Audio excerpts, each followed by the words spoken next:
What is going on, everybody? I'm Retro Bliss. You're on the Retro Bliss Rewind podcast. We're going to have a fun time tonight. We're going to talk about the 5 toughest NES games.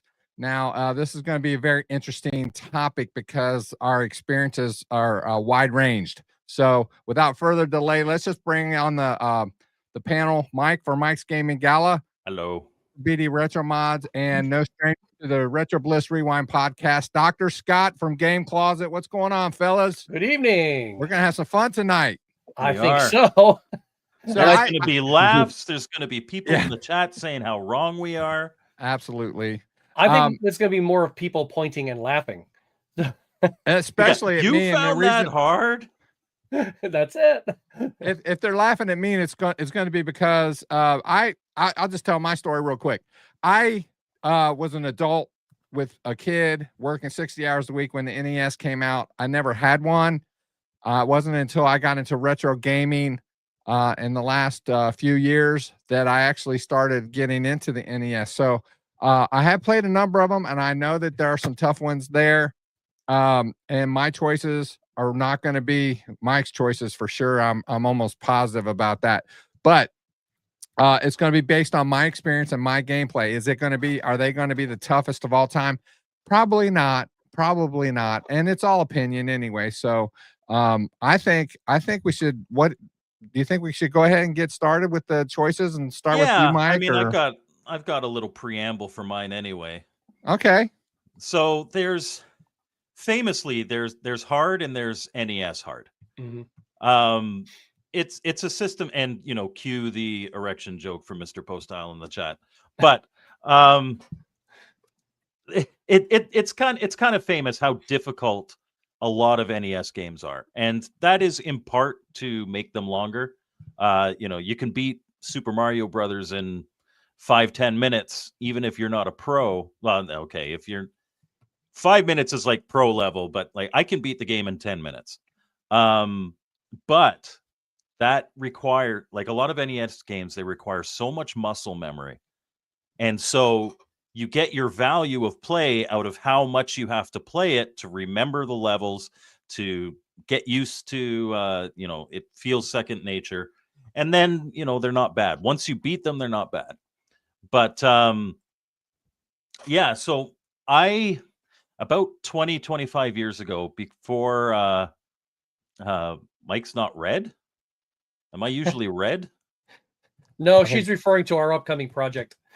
This. Okay. Yes. There's a video coming on Dr. Scott's channel that I had a part in. Which you guys need to subscribe. If you've not checked out Game Closet on YouTube, check him out. There's going to be a very interesting video this coming Monday that you will not want to miss, especially if you're no stranger to the Retro Bliss Rewind podcast. And I will advertise the heck out of those videos when they come out. But yeah, so about 25 years ago, before I had kids, I actually set out, because NES was one of my favorite consoles growing up. And I set out to beat a lot of what are considered the most difficult games. And for my list, I didn't want to put any games that I've beaten. So it actually made it really difficult for me because I've beaten Battletoads, I've beaten Mike Tyson's Punch-Out, I've beaten Ninja Gaiden, I've beaten every Mega Man game on the NES. And not because I'm a great gamer, because I had the time, and you just play and play and play and play until you finally remember and you get far enough. And if I can interject something just really quick, yeah. Back in the day, we didn't have collections, right? You had a limited number of games, so you had more patience to stay with one game than you would, someone who has a collection of a few hundred titles, right? At least that's what I think. I think that most people who came up didn't have a great library, so the games that they picked, they played the heck out of. At least that's what happened to me when I was coming up. I think that's really accurate. Yeah, absolutely.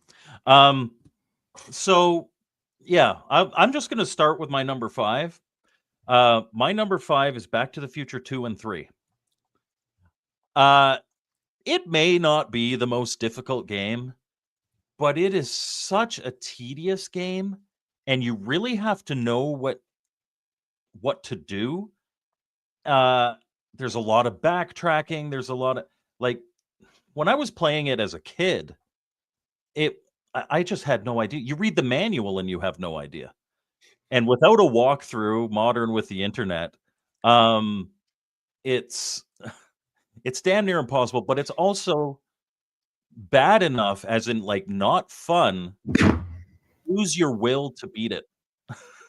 I've gotten probably what's considered about halfway through with an internet walkthrough, but I just couldn't. There was no way that I was going to play through that game because it is just an awful game. And maybe that means that that Andy's right and my gaming skill is only 4 out of 10. But If you Andy was a member of my channel, he would have an emoji that says 4 out of 10 with a thumbs down. you did finish the first Back to the Future though, didn't you? Yes, I finished the Yeah. first Back to the Yeah, Future. because I think I am one of the few that actually likes that game. that's the video that you had on my channel as a Yes. game that's not good, but you really loved. It's one of those games that if you look at it from the perspective of like a second gen game, where it's like because it is very repetitive. But if you look at it from the perspective of an earlier style game, it's fun. You run and then there's a little mini game where you're blocking stuff or doing like Tapper. It's a fun game. Cannabis Kid agree he couldn't beat it. And you know what? I don't blame you. I'm not entirely sure it's a skill thing. I think it's just more of a what the hell do I do thing. And it won't show up here because we're in StreamYard. But yes, Mr. Poststyle is a member of the channel and he has a 4 out of 10. All right. That's a good start. We got the ball rolling. So I want to keep it going here with Brian and find out what his number 5 toughest game for the NES is. Again, I don't think I have them like in a specific order per se, but I mean, mine would be Ninja Gaiden. And I know Mike's beaten it, and I've talked about it before that I struggle in those last couple stages with the game. Like I get close and I don't know what it is. I cannot seem to get past Act 6, and it just gets frustrating. But I mean, that damn bird. And it absolutely is. And even with the Nintendo Switch doing the Nintendo Online, being able to like rewind back, I still can't do it. So for me, that's just a personal difficult game where I don't know why I struggle with it so much, but I do. So that one section, like, and it sucks because Ninja Gaiden is such a great game, but that one section, man, that bird has killed me more times in my life than I choose to acknowledge. And once you get to a certain age, you like limp games, right? That's based on the comment there. I'm sorry, Phil. It's all right. It's okay. I'm used to being a punching bag, so. No, it wasn't. I wasn't talking about you. I was just, the PG thing. Oh. But it was in code, though. Yeah. Yes. Yeah. All right, Dr. Scott, number 5. If you got them in order, I'm not sure if you do or not. I kind of sort of do, I think. I want to go with the disclaimer that I am not a huge NES guy myself, because I went from the Atari to the ColecoVision to the Commodore VIC-20, the Commodore 64, and I had the 64 for a long time. And then it was eventually, high school and girls, sort of. And when the occasional sometimes girl, boys, we don't judge. Yeah. Whoever crossed my path. But the occasional girl who would go, "Oh, look, a nerd," and then would walk on by. But I actually skipped right over into the Genesis.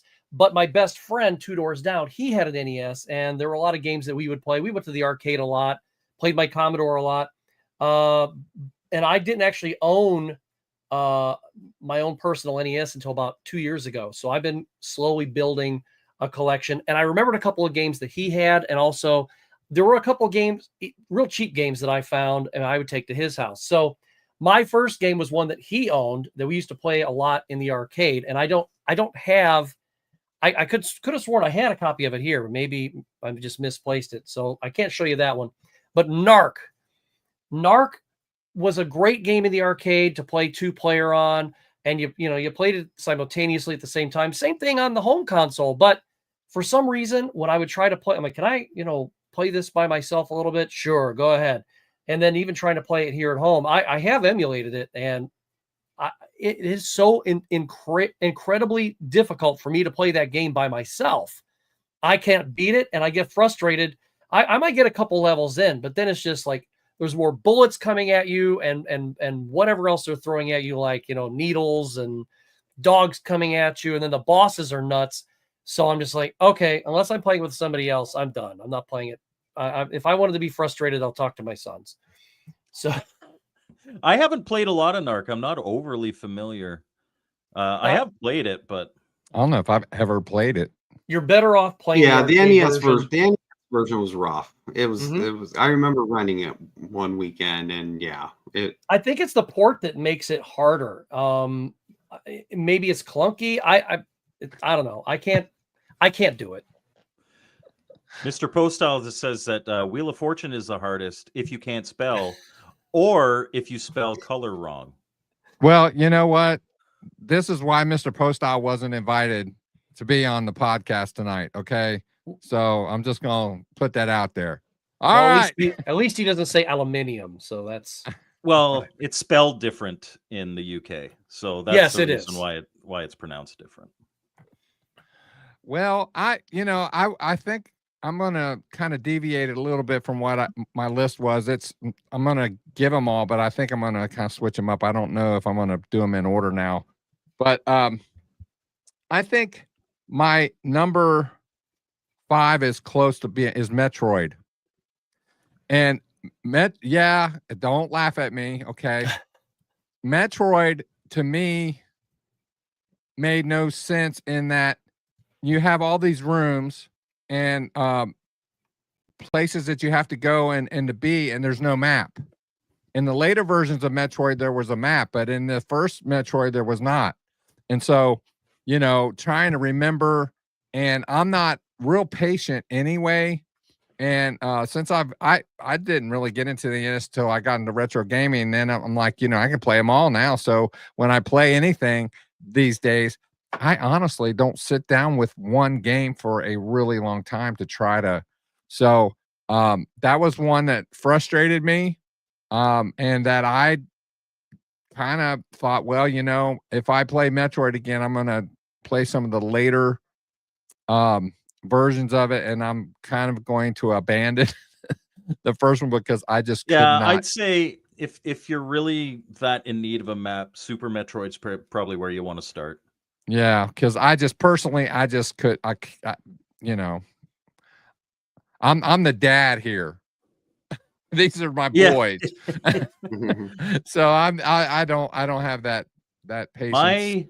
My brothers and I, and this really came to its own when we played Jurassic Park on the Super Nintendo. But we used to get graph paper and we'd make our own maps. Yeah, and a lot of people did that. A lot of people still do that, right? And I think someone said that there was someone drew the maps. There might be a hack out there with a map now. I don't know, but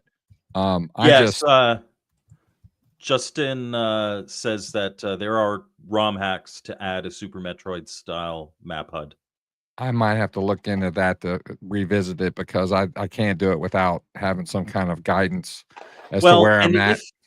If you emulate, because you've got the dual monitors or even 3 monitors, I don't know how many you have, but you put the map up on one and you play on the other screen. Right. Yeah. Exactly. Yeah. Yeah. So anyway, that's and if I'm being honest, a lot of people are going to kill me. Why am I on this show? If I'm going to say this about the NES, but personally, I was more of a Master System guy. I thought it was a better console personally, but even now, I still think it is. I just don't think it had the backing in the games. But anyway, that's where I'm at with it. It's just that's a platformer, right? Like It's an exploration Yeah, platform. I've never really been good with platformer games in general. So Well, then that's, the NES definitely isn't for you.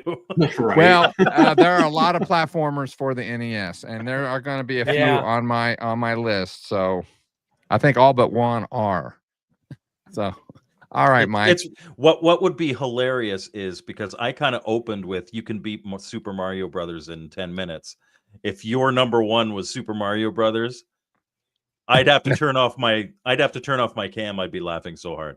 It's not be coming out his nose. Okay. All right, All Mike. right. You're My up. number two. My number two is another one of these games that you really kind of need a walkthrough for. And it was ported to the NES. It was originally a computer game, but The Immortal. You play a wizard going through, and yeah. there are just so many completely like you walk into a new room or level or whatever, and it is just like there's the cheapest deaths.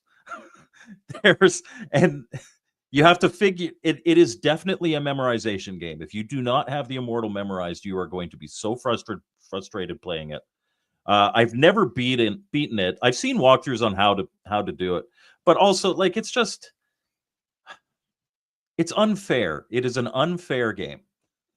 It like you'll be walking through a room and just a pit will open under you and you'll fall to your death. And the only way to avoid that is to remember, oh, there's a pit there. I shouldn't walk there. It's not That's a side cheap. scroll. It is a really nice looking game. It's got kind of like that orthographic view, top down, that was really popular throughout like the early 90s. But yeah, it's just when I started playing it, so the project is permanently on hiatus now, but they were working on a port of The Immortal for the Intellivision, which would end up being like the biggest Intellivision game ever made because it's pretty involved. And so to do research, because I was going to do some game testing on that, but I was playing the NES version, and it's just like you have to know what to do and where everything is in order to beat it. And I honestly think, like, as a kid, without a walkthrough, if I had played that, man, I would have broken some controllers or at least put some holes in walls. So that's my number 4. All right. Brian. Yeah, so my next one is Batman on the NES. And It's a tough one. You know, it's a tough one. And I still to this day still struggle with stage 5. The water pushing you through, and just trying to time the jumps right, and the things. Have you beaten it though? No, I have not. So again, another one. He's going to be doing this all. I'm going to take pride in my all the games games that I and beat. pick You guys haven't. Okay, I have that But- game. I bought it on recommendation, but I have not played it yet. So it's an Yeah. extremely good game. I mean, for when it was released, and even today, graphically, sound, everything's good. It's just it gets hard in the game, and especially like I said, when you start. For me, it's that stage 5. That one's very frustrating for me. So I get it. It is a really tough game. It's a great game, and the So music you in did it is beat this, phenomenal. Mike. Mike, you did beat this. Yes, I beat Batman. Lottie freaking da. Okay. I'm going to comment to Crypto Coffee. Friday the 13th is one that frustrated children everywhere. But once you and it's so counterintuitive, but once you figure out the map, and like sometimes when you're going left, you're going right on the map. Like once you figure out the orientation, it's not that bad. All right. Well, that's you know what? I'm not gonna lie. I did some research on some of the harder games, and Batman ranks up there for a It's lot up of there for people. sure. It's not just Yep. it's not just Brian. It's a lot of people. So, all right, Dr. Scott. Now, I think this one is actually quite difficult, but I enjoy it a lot, and I've never beaten it. And I used to own this back in the day. This is one of the games that I bought and took to my friend's house, but this is not that exact copy. I had repurchased it later on, and it's a Solar Jetman. Yeah. And I love the premise, because you have to navigate through tight caves with your little ship, and you got your parts, but the gravity physics kind of made your ship feel a little like it was made of Jello. I have no other. I mean, some of it felt quite right, but then sometimes it was just kind of like, why is it going that way?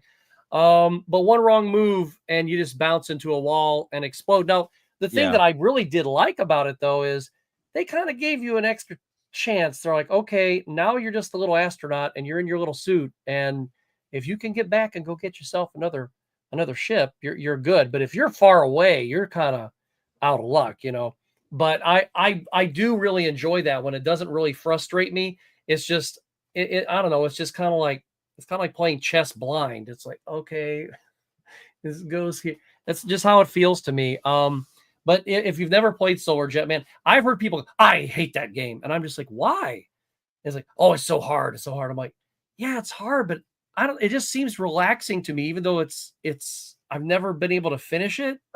I liken it to a game like Gravatar, Yes, where exactly. mastering the controls is really difficult, but once you do, damn, it's a fun game. I think that's why I think it's fun, because I've gotten better at the controls, but it gets so frustrating when it's like bang, and you're like, oh man, now I'm just floating out in space. So, but yeah, that's mine. That's my 4.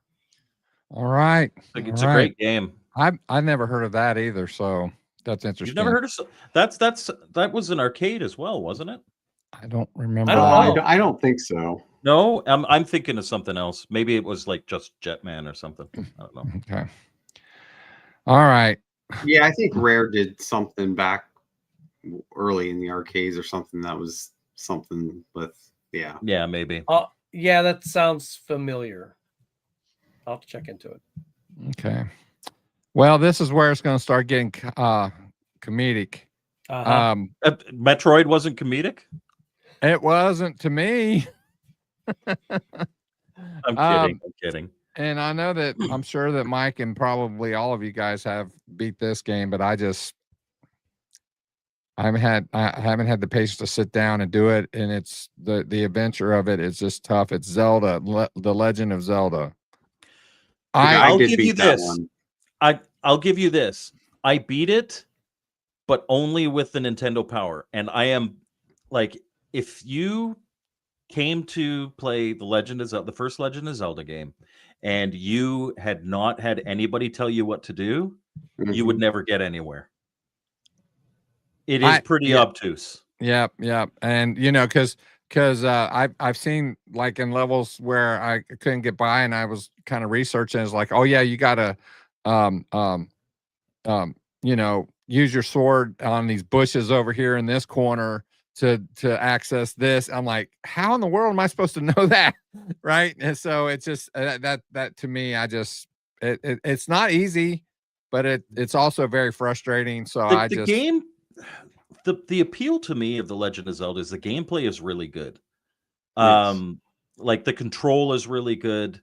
But if you don't have somebody to tell you what to do, or a walkthrough or something, the only reason me or any of my friends beat that as kids was because in Nintendo Power, it basically had a walkthrough. Yeah. There's a big map, and and they told you the secrets to do like in each order. I mean, full disclosure, I beat it with having the Nintendo Power map as well. I don't think anybody beat it without it, to be honest. If you did, if you're in the chat and you beat Legend of Zelda without anybody telling you anything, you're my hero. And let us know who you are so we can send you a cape for that. The key to Zelda 2 is you just got to take, kind of like as a role-playing game, you have to take time and like kill a bunch of enemies to level yourself up so you can keep upping your skill stuff before trying to go into the other parts. So if you do that, Zelda 2's not too bad at all. It's just you have to take the time and what I would say the monotony of leveling up. So literally running into the enemies and purposely just doing that over and over and over, and then go to the next spot. So Mysticles fell into the trap, and he called the NES support hotline. My parents 1-900. never let me call that. Cheaters. And the Nintendo Power that I used was not mine. It was my friends. We were too poor. I didn't get any of those. Casey has a question. Who on the panel collects for NES, and if so, how many do you have? He wants to compare his manhood with you. Well, he's probably got more manhood than I do. I would say I have about, I know what I said. I'd say I have maybe around 40, 50. Actually, no, I take that back because I've got some, I'm thinking the ones that are not complete in boxes. I probably have about 60. Okay. You guys down there? Yeah, no, I do collect. I'm just trying to see how many I actually have right now. So, so between the main titles and then homebrew carts and things like that, I'm at 229 for Wow. NES. And but I will say though, like I have no, and this goes for any console, like I have no interest of getting a complete set. It's just literally grabbing the games that I liked, and then of course supporting homebrews when I can. Yes. So Yeah. See, actually, for me, because money's always an issue. I know Mike says I say that and I don't show it, but what I've done is I've tried to focus my attention on homebrews, and and so because I wanted to do that, I bought EverDrives for my consoles, so I can still play, even All though the I originals. may have 60. I can play anything I really want. Technically, homebrews and for those consoles and everything. Well, So. and kind of like we talked in a previous episode. I mean, having EverDrives is almost a necessity nowadays, especially like because there's some games there's just no way unless you're gonna really like again if you really want a complete set and you're gonna spend a couple $1,000s on just one game. I mean, you're not going to be able to obtain them all, unless that's really It's out your of reach thing. for So- most people. Right, out of reach for most people. A flash, an EverDrive allows you to still enjoy it, and also just there is a convenience there with that. But there's still something to be said about the original cartridge, and having that. So Scott, Absolutely. I wish I could look at my count right now, and they're over here on the shelf. I've only got like one and maybe an extra half shelf. If I had to guess off the top of my head, it's between 40 and 50 games, but it's probably closer to 40 because I only started a couple years ago. Yeah, I'm sitting just shy of 600, but I was priced out at NES a while ago. I have not bought a new, aside from homebrew, I have not bought an NES game at a Game Swap or something for probably almost 10 years. Yeah. I just kind of got to a point where it's like it's getting way too expensive for me. But a lot of those I bought back when they were a lot cheaper. And I do have a couple.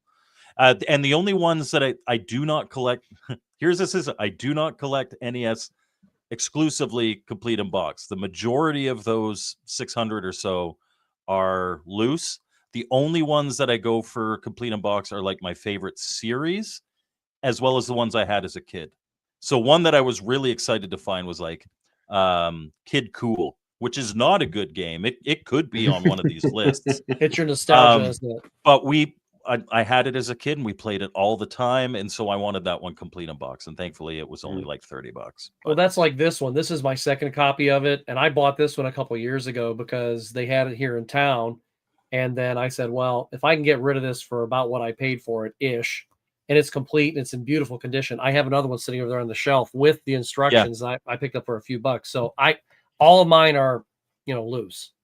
Yeah. So. And only a couple of mine, like obviously like homebrew, like new homebrews or, with complete box. And I got a couple originals, but I've never, at least when it came to the Nintendo, I guess my philosophy has always been if the game came in a cardboard box, I don't care about having it. Now, if it came into a plastic shell like a Sega Genesis or a Nintendo DS game, Well, and those are easier. I want to it. get I because want you it. can I want get it them. complete in box. Yeah. So Yeah. Cardboard's what excites me. I like my cardboard boxes.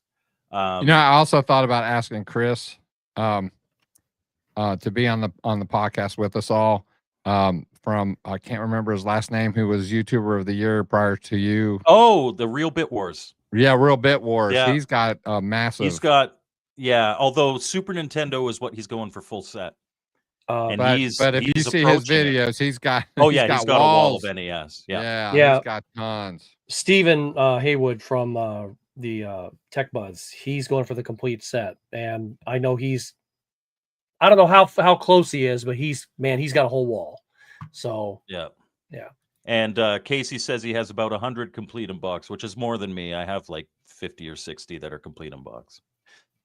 All right, but back to the topic. That was a little detour. Yeah. So now it's Scott's turn, Dr. Scott. What? Right? Okay, comedy ensues here because Wait. No, wait a minute. It You should be had Mike. just done Legend of Zelda Bliss. It's my turn. No, it's Mike. yeah. Oh, no. Yeah. Legend of Zelda was your 4. Did we really go that Yes. all that talking just about Legend We of Zelda? tangented. Oh boy. Yes. All right. So Let's reel it back in. my number 3 that I haven't beaten, and again, maybe it's not that the game is difficult. It's just the game is so bad that you lose your will to beat it. And even when, like, as a kid, I knew what to do because I did read the manual.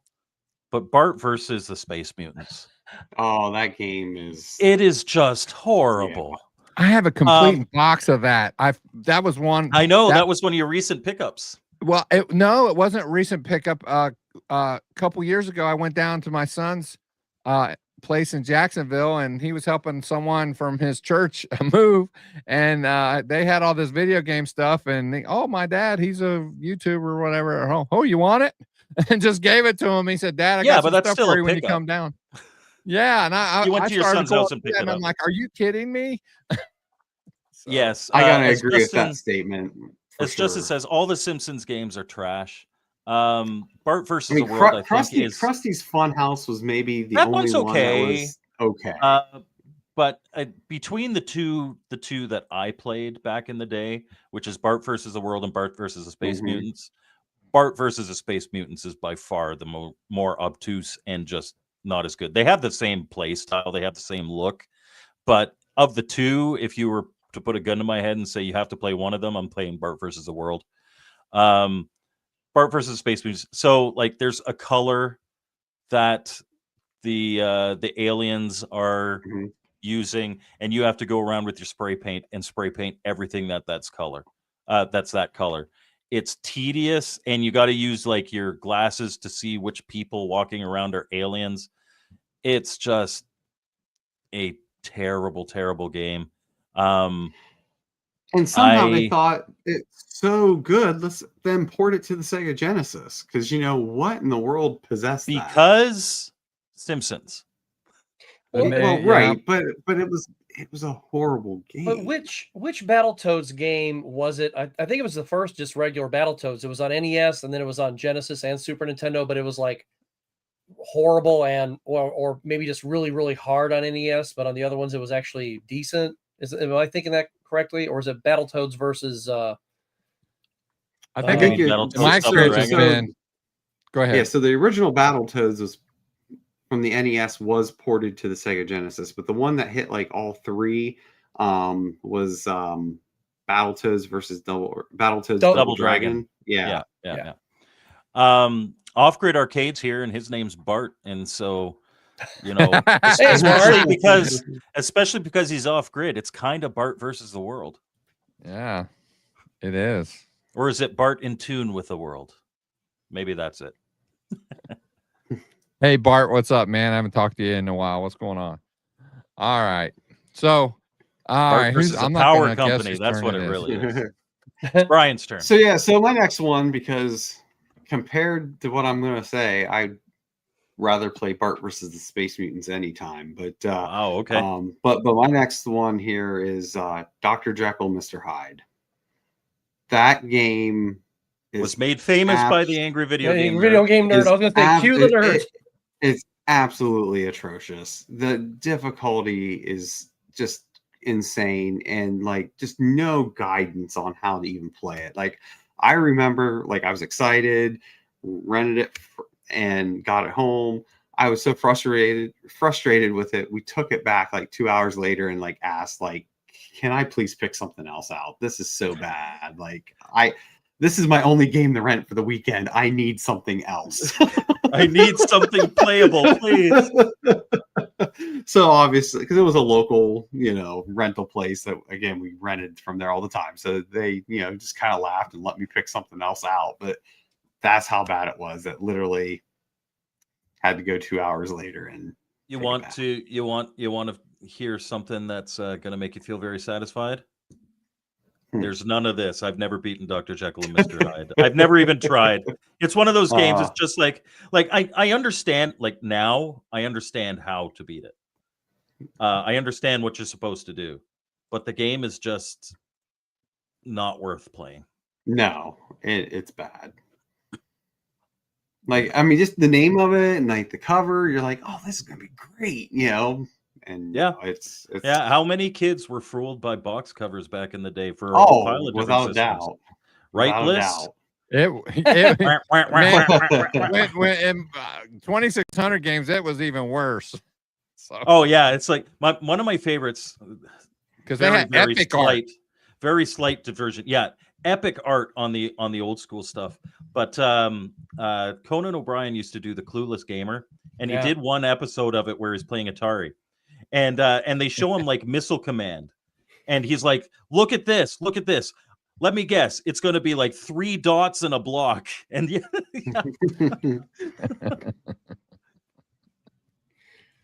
oh man, but we didn't have magazines. They didn't really show on TV. You had what magazines. was really going on with the game. So the rabbit ears. If you didn't have friends that you could ask or trade with or whatever, which I didn't have those as far as gaming was concerned. I had to just guess and be happy with it because I had to walk 2 miles to the store I bought it. So I'm not gonna walk 2 miles to return it, which you could do back in those days. Early on, you could return a video game. So even though you opened it, but no, as much as I love the Sega Master System, I fully agree with you. Like, I don't know what their marketing team thought, how like that was going to actually sell stuff. Like when you look at NES box art, and then you got literally just the white blue grid with just like looks like something like, I don't know, like their kid someone drew. did in a high school art class or something, so, or Scott will be able to back me up on this. I work in graphics. I work in motion graphics. He works in like print and web graphics and stuff. But whenever you hear a producer or an executive or anybody say that says, I have Photoshop, that's what the Master System branding comes. Where that's all right, Scott, number 3. Well, here's where you get to poke some fun big time. So I have actually learned, and I'm a little preamble to this, I have learned over time that I don't have to jump on everything in here, and I don't have to destroy and kill everything in this game. I can just run away from things. I am not good at this game, but I've gotten a lot better because I'm not very good at most platformers, and that game is no, it's not Duck Hunt. It's the Super Mario Brothers. Yeah. Oh no! I killed him. He took himself off the screen, man. Yeah, that most Mario games I can't play. I really can't. You knew I was coming, didn't you, Mike? I don't think I've ever seen Mike so emotional on this channel. I don't think I've ever seen him this emotional on his channel. I think he just peed. Dear Lord, his face is the same color as a cherry tomato. No, I've got that picture on my computer here. Oh, Please, okay. was that a joke or are you serious? No, I'm absolutely serious. But it gets worse. It gets worse. So this game, I did begin to figure out that, like I said, I don't have to kill everything. But this, if we were doing DS games, Get good. if we were doing DS games, my absolute bane is New Super Mario Brothers DS. And I've been playing that game ever since it came out for like 19 years. And I'm still on the very last volcano phase. And I still can't beat it. And I'll look at Lynn and I'll go, all right, give me some more lives. And she'll go all the way back to the beginning. And she'll cheat for me. And then she'll go, here you go. 19 years on that. But this, What? I know that I can run now. I was like, I don't have to kill anything. I can just jump over everything. I didn't know that. My Yeah. son beat New Super Mario Brothers when he was 6. Lynn's beat it like several times, and so have both of my boys when they were real little too. When I bought them DSs, I can't do it. I just can't do it. Yes, Oh, there are some platformers I'm not good at, or most. Owlboy is a really good one that I actually can do. But yeah. But oddly enough, I'm Super sorry, Mario Scott. 3, That was I funny. don't feel bad, Scott. No, I don't. I have not beaten it either. I'm gonna be honest, but I have not really tried either. right? But I'm not good at platformers. So But Super Mario 3, I'm actually a lot better at. I don't know why. CK is calling you out. You are making most Northeast Ohioans look bad. No, well, I am from Northeast Ohio, and you're right. I'm sorry. I'm sorry that I let the whole area down. Sorry. Oh, I can't. that's I all right. can't. There's the rest of the state to pick you up. Can I just say this is why you watch the Retro Bliss Rewind podcast. It is so awesome. It is the only podcast talking about the hardest NES games that's going to have Super Mario Brothers on there. That's right. And it wasn't even for me. But it's hard for me. Everybody for else. And apparently Scott was Glass Joe's first win. Actually, just a side note on that. I did buy that game. I haven't even tried it out here yet, but my best friend had it, and we used to play the heck out of that one. And I actually did beat Glass Joe, but that was about it. So, All right, man. Bill, up to you. Yeah, that was probably the most entertaining pick of the night thus far. I will say, never let it be said that I can't make somebody laugh. Well, you have done that. Justin has your back. He wasn't able to beat Super Mario Brothers for most of his life. But now he can beat it in 10 to 15 minutes routinely. Well, my buddy Mike, your Mike, my buddy John, he said he can speed run it in like 10 minutes, and he hasn't done it for me yet. But And that's not even a speed run time. no, he's like, I can do. He goes, I can do better than that. I'm like, okay, and he's like, I haven't done it in a while. I'm like, all right, I want to see him do it. We're supposed to do it on the channel here sometime. So, and then, well, he's supposed to play me, and we'll just see how bad that is. So I do it in about 10 minutes. And the whole key is once you get that flower power, don't let it go. And then you're fine. Yep. Phil. Interesting. That's a tough one to follow, Phil. I know. So I'm just gonna wing it and do the best I can with it. Now, this next game is actually in our Retro Bliss Ninja competition this month, and it's been mentioned already once, and it's Ninja Gaiden. First of all, if you're playing a contest, make sure you're getting a picture really quick, because if you get to the end or whenever you die, your score is only up there for a very limited time, and then it just disappears. So anyway, but I think the first time I played it, it was the guys over at the show. They had it in their competition one month, and I thought I would give it a shot. And I liked it because it reminded me of Shinobi on the Master System.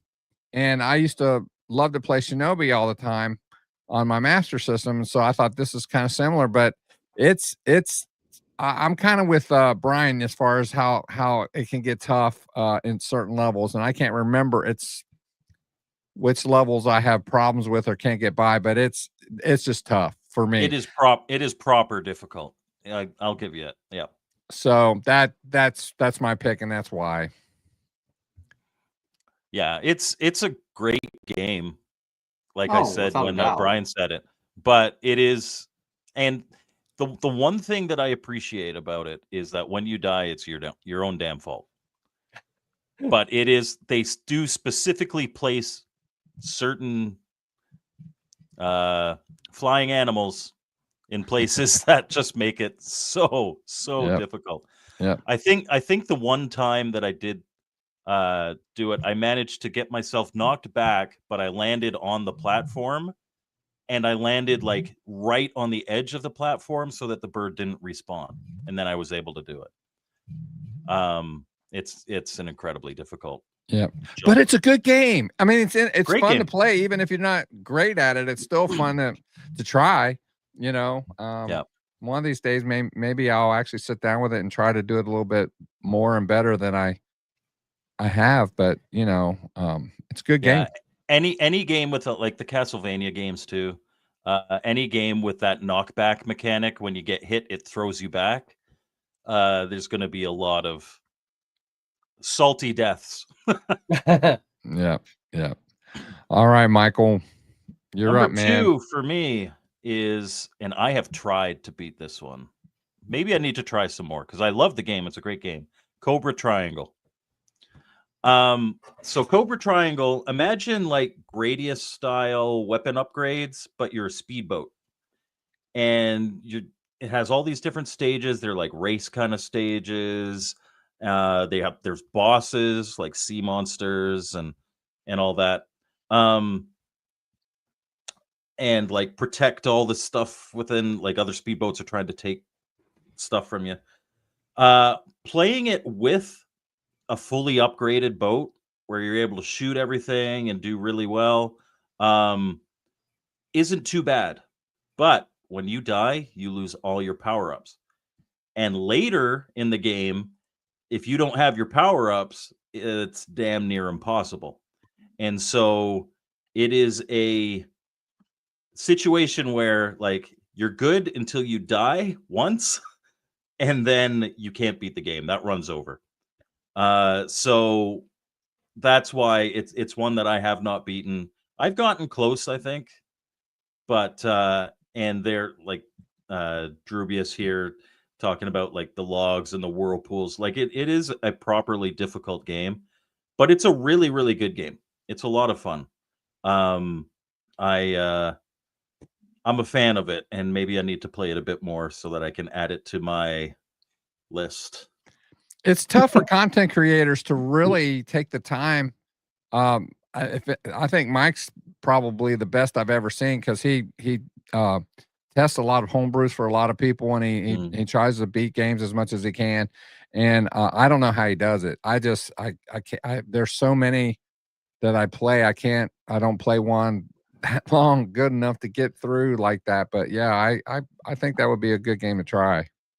It's a lot of fun, and you know what? It's one of those ones. It's fun whether you beat it or not.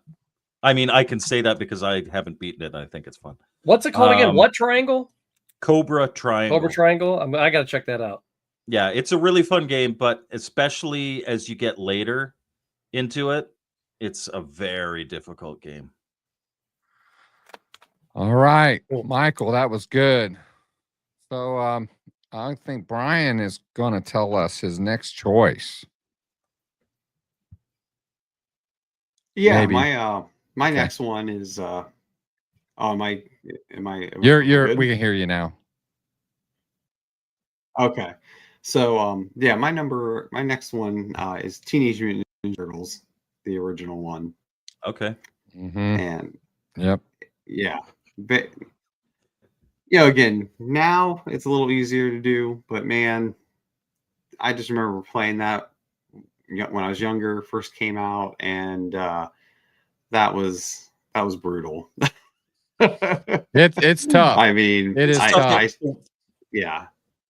The worst part is just the caves getting down to the final. What's it called? The big.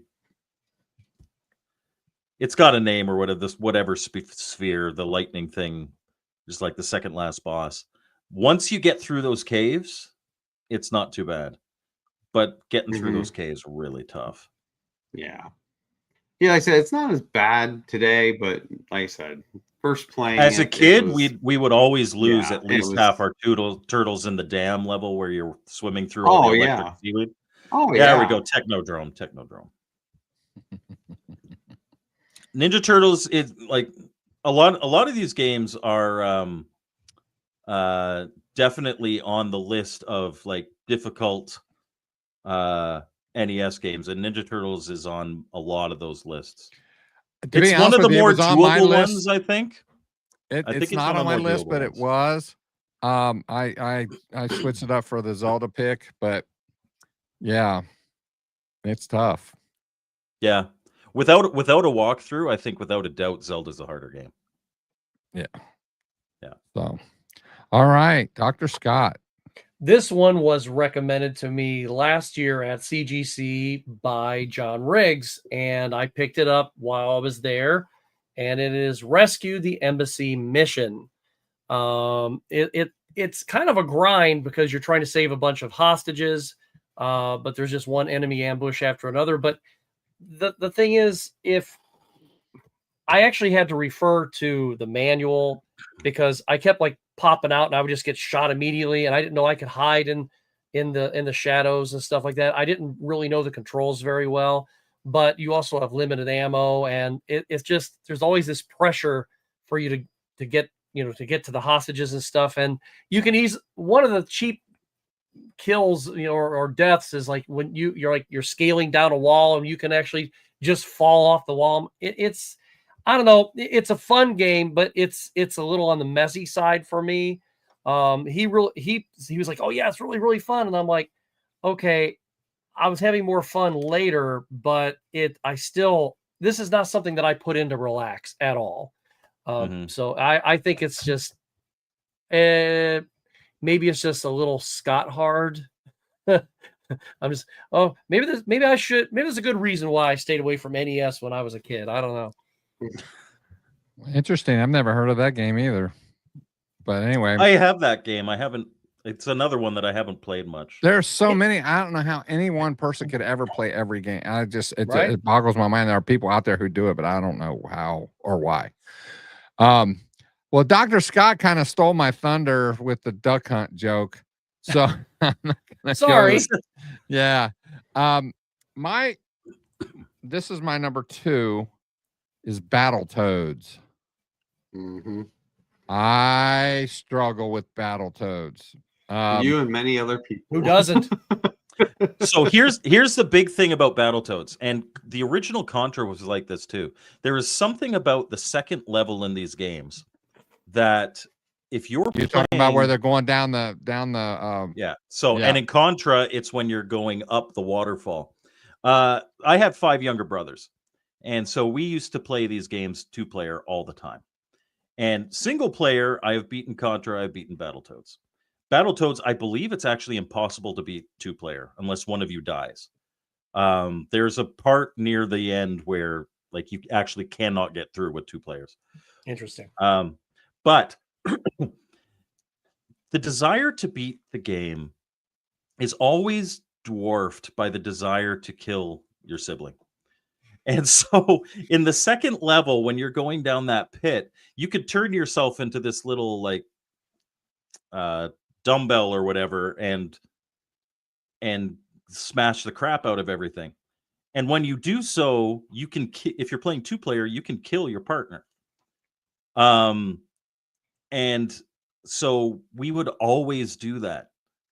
It would only one person would ever make it to level 3 in Battletoads if you were playing 2-player, because the joke is far better, and there'd be one kid yelling and 5 kids laughing, so you'd always get a good reaction from it. But yeah, it's an incredibly difficult game. Yep, but it's fun to try. It's one of those games that's fun to try, but I do struggle going down the pit. Cave. The level itself isn't that bad in single player. Well, the level after it with the racing levels, yeah, where they're tough. Yeah. All right. So Michael, what is this your number 1? Is this going to be your number 1 hardest? Okay. This is my number 1. It's so this might surprise some people, but if you know the game, no. If you know the game, you know why. It's Gauntlet on the NES. Oh, I've never played it on the NES. Gauntlet on the NES is just actually bought it really too. good. It's a lot of fun. There are unlimited continues, so you'd be like, okay, what's the big deal? You just keep playing. You cannot enter the last level without a password. How do you get that password? Random levels. There's like really obtuse ways to find part of the password in every level. And you don't even know that you have to look for them. So unless like I've beaten, I actually no, I haven't beaten it. I could beat it now. Unlimited continues and the internet. But as a kid, I didn't even know we were supposed to be looking for passwords in every level. How the heck did they expect anybody to ever beat that game without telling them, hey, you got to look for things in every level to see if there might be something that will help you get into the last level? Yeah. So frustrating. Yeah. Sounds like it would be, especially if you went through all the trouble to get to where you were, only to find out that you didn't do what you were supposed to do. So, and what they do you never do? told you, and they never told you had to do it. Yeah. Wow. So frustrating. And there Kids was, are kind of and used I to don't, that though. and I don't remember any stupid like Nintendo Power saying, "Oh, by the way, in these levels, look for password pieces." Right. Right. Well, Brian.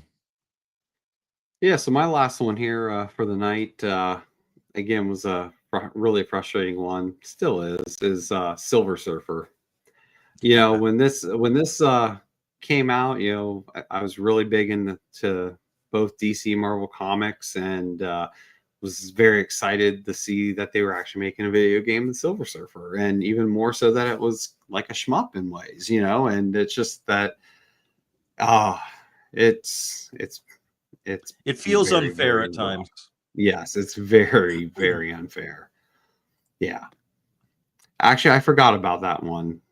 Bill and Ted's. That should probably been on the list tonight too, because that is a very bad game. That's very hard to play. So, but yes, Silver Surfer was mine, because again, that was another one where I was very excited for it, rented it, and I could not get over how difficult and frustrating it was. How far did you get into it? Do you remember? I don't fully remember. I don't even know if I got past the second level. So I know multiple people whose games always ended on the second level. Yeah. Interesting. All right, Dr. Scott, we're getting ready to wrap this up, aren't we? We're getting close. Oh yeah. What's your number one? Well, if you go back a couple of comments there to Drubius333, he actually has my number one, and that is Life Force. I love shoot 'em ups, but I'll tell you what, just about every shoot 'em up is kind of hard anyway, whether it be Truxton or Musha or what have you. But I find Life Force on the NES to be particularly difficult. There's so many projectiles on screen at the same time, and maybe it's just because I'm getting older, or maybe I could have actually taken care of business back in the day. And maybe it's just my reflexes aren't as good, but sometimes it's just difficult to even see your own ship on that.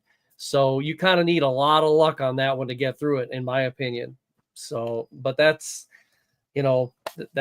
my number 4, Life Force. And I was, when I saw that comment, I was like, oh, cool. There's somebody else that thinks that too. So, wow. Justin makes a good point here. There is definitely a difference between games that are hard because they suck and games that are hard but fair. Mm-hmm. Right. I think Life Force is one of those, like, I wouldn't even put it in my hard category. Really? It's difficult. It's difficult, but I think it's fair. And you've got other supporters here, and Andy is not one of your supporters, but Jason is. No, it's not Mm-hmm. Bill and Ted broken, bad game like that. Yeah. All right. It's up to Final me one. now. This game has not been mentioned as one of the choices, but it has been mentioned. And you have to understand my limited experience with the NES as far as how many games overall that I have played. But this game has been frustrating to me, and I cannot beat it, and I want to beat it, and I get close. I just can't do it. Punch Out. That is Punch Out. fair. It is a tough, for me, it's tough. But it's so much fun. It is so much fun to play. It's fun trying. It's definitely a better game than like Rocky for the Master System or whatever. That game was kind of cheesy, but it is a tough game, but yet it's fun. And it's interesting how the NES, you know, it's basically a port of the arcade game, and in the arcade, you're transparent. You know, you have like a green outline or whatever, and you're about the same size as your opponent. So what NES did was they couldn't replicate that. So what they did was they made you very small so that you could still see your opponent, but yet when you would, like, if you did an uppercut or you did a certain punch, you're punching up. I mean, you're like jumping up 4 feet to get to them. But yeah, it's fun. I enjoy that game a lot. I just can't beat it, and it's so much fun. So two comments here. Justin is absolutely right. Punch Out isn't so much a boxing game as it is a rhythm game. You look for the little tick in your opponent, and that's when dodge hit, left, right, hit. Yep. And Andy Author says that you have to use original hardware to beat Punch Out because modern consoles or emulation introduce too much input lag. I don't know if that's true or not. I haven't beaten it on emulation. I beat it on original hardware, but certainly a incredibly difficult game. I know one guy. I think he's actually has a YouTube channel, the Handlebar Gamer. He has one of the speedrun times for it. He's that good at Punch Out, but he plays it like ad nauseum.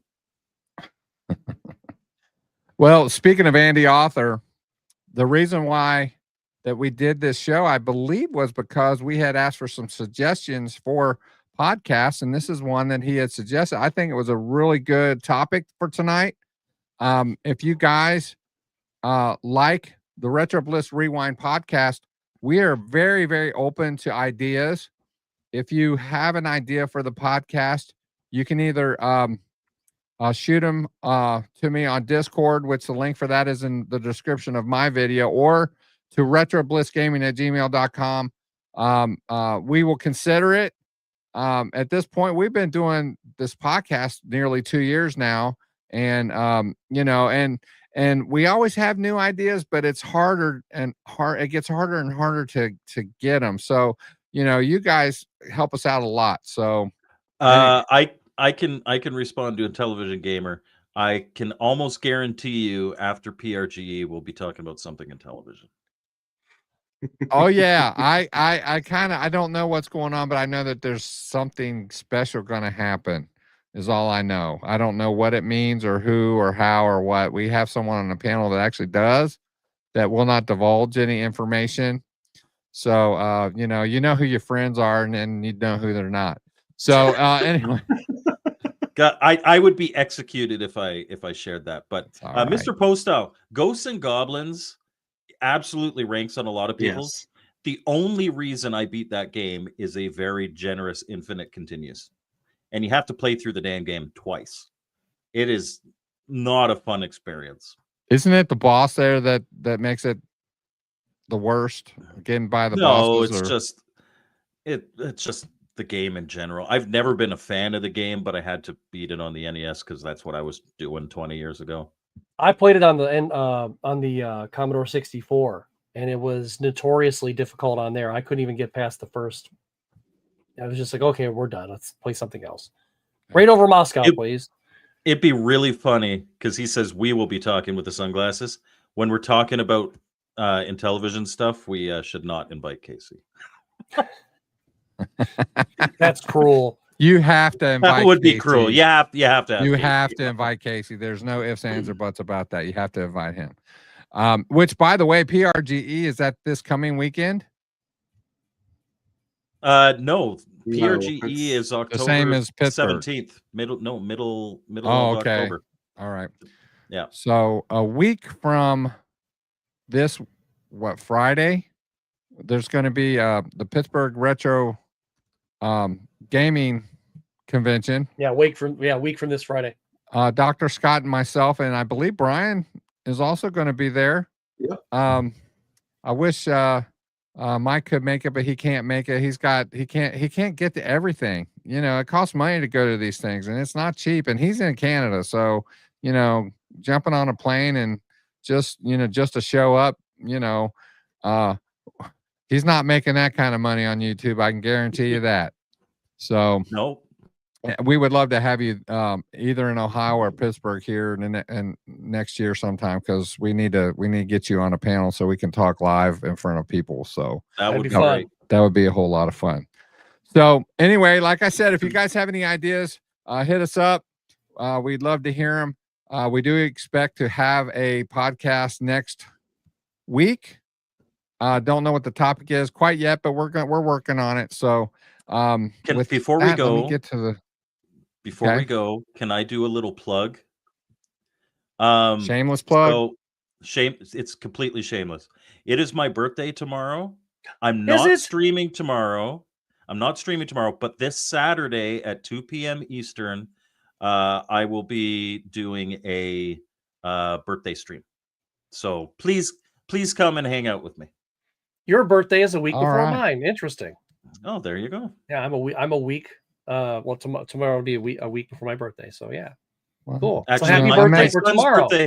My son's birthday is the 28th, and I think people are coming over about 3, so I might go a little early on Saturday. I might do like a 1:30. So happy birthday to Mike, everybody! Happy birthday!